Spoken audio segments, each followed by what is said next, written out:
Okay, let's take a look at some functions concavity. So our first one is a parabola. Let's take a look at the graph of a parabola and we'll consider its concavity before we get into the calculus. Pretty straightforward. It's a parabola facing up, which is a classic example of a concave up function. I think of it in terms of if there was water or rain coming down from the top of the y-axis, the function would hold water as opposed to shedding water, so therefore it would hold water, so therefore it's concave up. And we'll look at the second derivative to determine that it's concave up everywhere. It's never concave down. So the second derivative will always be positive. So since we're doing concavity, we're looking at the second derivative. So we need to find the first derivative, but it's not really going to do much help for us. So our second derivative is going, second derivative, I'll make that an x, is equal to 2. So that is always positive. So since my second derivative is always positive, my function is always concave up. There's really not a whole lot to discuss here. Since the second derivative is always 2, that means the function is, since the second derivative is always positive, that means my function is always concave up. Let's take a look at the function and its derivative at the same time.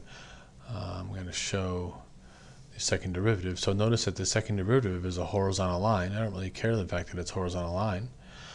What I care about is that the second derivative is always positive. So therefore, my function is always concave up. So positive second derivative function is always concave up. It's the second derivative. There's two dots there, two hash marks, if you will, 2 primes is 2. That means the concavity is constant. So it's always, second derivative is always 2. It's always positive. So the function is always concave up. Let's take a look at the next example. Here we have x cubed, so if our first derivative is 3x squared and our second derivative is 6x, so we take our second derivative and find the critical values, which in this case is only going to be when the second derivative is equal to 0, and that's going to be when x is equal to 0. So we're going to make a little table just like we did for tests of increasing and decreasing, as well as the first derivative test. So we're using the test for concavity. Our point, or our x value, is 0. We plug in 0 to our function, we get 0, 0. So we want to consider an interval again. Obviously our interval will be less than 0 and greater than 0. And as opposed to considering the first derivative, we're going to be looking at the sign of the second derivative. So f double prime of -1 is less than 0, and f double prime of +1 is bigger than 0. So plugging in -1 into here, we get -6, which is less than 0. +1, we get 6, which is greater than 0. So therefore, our conclusion about our function f, using the second derivative, is our function is concave down on the interval less than 0 and concave up on the interval greater than 0. Let's take a look at the graph. As you can see, again, if there's water being poured down from the top of the y-axis, to the right of 0, our function is concave up. It doesn't completely come back up, but it's definitely, there would be some water that would be sitting down at the bottom here.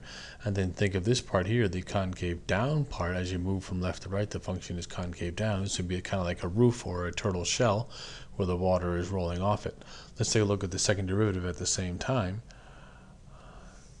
So the second derivative is this function right here. Notice that the second derivative is negative over here. So when the second derivative is negative, my function is concave down.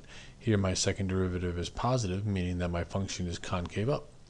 So there's a direct correlation between the sign of the second derivative and the concavity of a function f. So we would want to say that the function is concave up for 0 to infinity, and concave down from -infinity to 0. And since it changes concavity from concave up to concave down to concave up at 0, 0, we would say that 0, 0 is a point of inflection or an inflection point. Either one of those are synonymous. So here's a quartic, a 4th degree polynomial.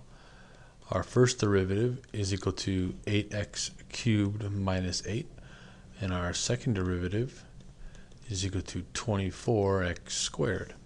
So again, we're going to create a table for a test for concavity. So setting the second derivative equal to 0 gives us x equals 0. So therefore our point is going to be 0. If I plug in 0 into the function, I get 3. The next we consider is our interval. So let me erase that. Stand by. So our interval is x is less than 0 and bigger than 0. And since we're considering concavity, we want to look at this sign of the second derivative. So we're going to do f double prime of -1 and f double prime of 1. F double prime of -1 is equal to 24, which is positive, and f double prime of 1 is also 24, which is also bigger than 0. So our conclusion about our function f is that it is concave up and concave up on both sides. So our conclusion, concave up, is concave up from -infinity to 0 to positive infinity, or just infinity. It's concave down nowhere, and we have no point of inflection. Even though the second derivative was equal to 0, however, since the concavity did not change from concave up to concave down or vice versa, it was always concave up, there is no point of inflection. Let's take a look at the graph to verify. As you notice, it's a fourth degree polynomial. However, it looks more like a quadratic, that it just looks like a big U. It doesn't make a W. So the function is always concave up everywhere. So that's why there is no point of inflection. And if we look at the second derivative at the same time, here's our second derivative. Notice the second derivative is positive everywhere except at 0 at the origin.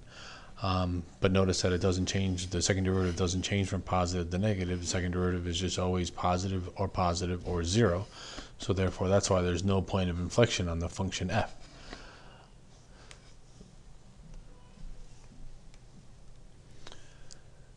So here's a radical function. Our first derivative is equal to 4/3 x to the -1/3 minus 1. Our second derivative is equal to -4/9 x to the -4/3, which I'm going to rewrite as -4 over 9x to the 4/3. Let's verify that that's correct. So there is no time at which the numerator is equal to 0, so the second derivative is never equal to 0, but the second derivative is undefined when the denominator is equal to 0, and that's just going to be when x is equal to 0. So our critical value was 0. That's when the second derivative is undefined. So therefore, we want to plug 0 into the function. So we're looking at the origin, I think, for the third time. Our interval is, again, obviously going to be to the left and right of 0. So x is less than 0 and x is greater than 0. Still considering the sign of f double prime of x, because second derivative considers concavity. So f double prime of -1 and f double prime of 1.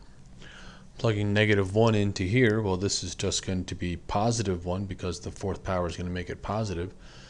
So that's -4/9, which is less than 0. Plugging 1 into here, still going to be negative, so that's -4/9, which is still less than 0. So our conclusion about the function f is that the function is concave down and concave down again.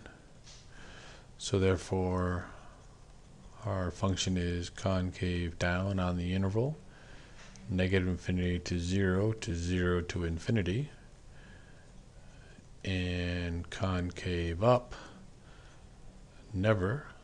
That's a sad looking never. And there is no point of inflection because it does not change concavity anywhere. Let's take a look at the graph. And you can see it's concave down to the left of 0, then also concave down to the right of 0. Let's take a look at the second derivative at the same time. And notice that the second derivative is negative everywhere except at 0. The second derivative is not defined. So that's why we had earlier that the second derivative was undefined, because that's when the denominator is equal to 0. So the function's defined at 0, however the second derivative is not. But again, the second derivative is negative on both sides of 0, so therefore making the function concave down everywhere except at 0. So that's why we write it as from negative infinity to 0, then 0 to positive infinity, because the second derivative is not defined at 0. So that wraps up the test for concavity.